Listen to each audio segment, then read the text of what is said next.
அப்போ டிஎம்கேக்கு எப்படி சார் இருக்கும்? இல்லை, நான் தான் டிஎம்கேல நான் சொல்லிட்டேன். 2 பேர் 2 இது கண்டிடும் அப்படின்னு சொன்னீங்க. அதை தாண்டி அவங்களுக்கு அந்த ஜெயிக்கிற இது எப்படி இருக்கும்?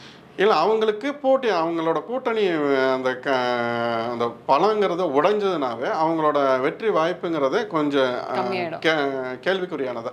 அது போக என்னன்னா விஜய் கூட யார் கூட்டணியில் பயணிப்பாங்க அப்படின்னாக்கா, இது எல்லாருக்கும் ஒரு நகைப்புக்குரிய ஒரு விஷயமா இருக்கும். என்னன்னாக்கா, காங்கிரஸும் அதாவது ஏடிஎம்கே கூட்டணியில் விஜய் சேர்ந்து பயணிக்கலைன்னா காங்கிரஸும் விஜயும் சேர்ந்து பயணிக்கிறதுக்கு நிறைய வாய்ப்புகள் இருக்குது. ஆனால் இன்றைக்கி பலரும் என்ன நினச்சிட்டு இருக்காங்க அப்படின்னாக்கா, இப்போ நடக்கிறது, இப்போ இருக்கிற கூட்டணி தான், இப்போ நடக்கிற அந்த அரசியல் வியூகம் எல்லாமே முடிஞ்சது அப்படிங்கிற மாதிரி எனக்கு கிடையவே கிடையாது. இப்போ சனி பேச்சுங்கிறது இந்த வருடம் நடந்துருச்சுங்கிற மாதிரி ஒரு அது கிடையவே கிடையாது. வருடத்தில் தான் சனி பேச்சுங்கிறது. அதை எப்போவுமே சனி பயிற்சிங்கிறது அவரோட 6 மாத காலத்துக்கு முன்னாடி அவரோட ஆட்டத்தை ஸ்டார்ட் பண்ணிடுறார்.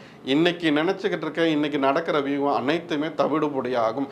நீங்கள் நினைக்காத ஒரு விஷயம் அரசியலில், தமிழ்நாட்டு அரசியலில் இந்த 2026 பல மாற்றங்களை கொண்டு வரும்.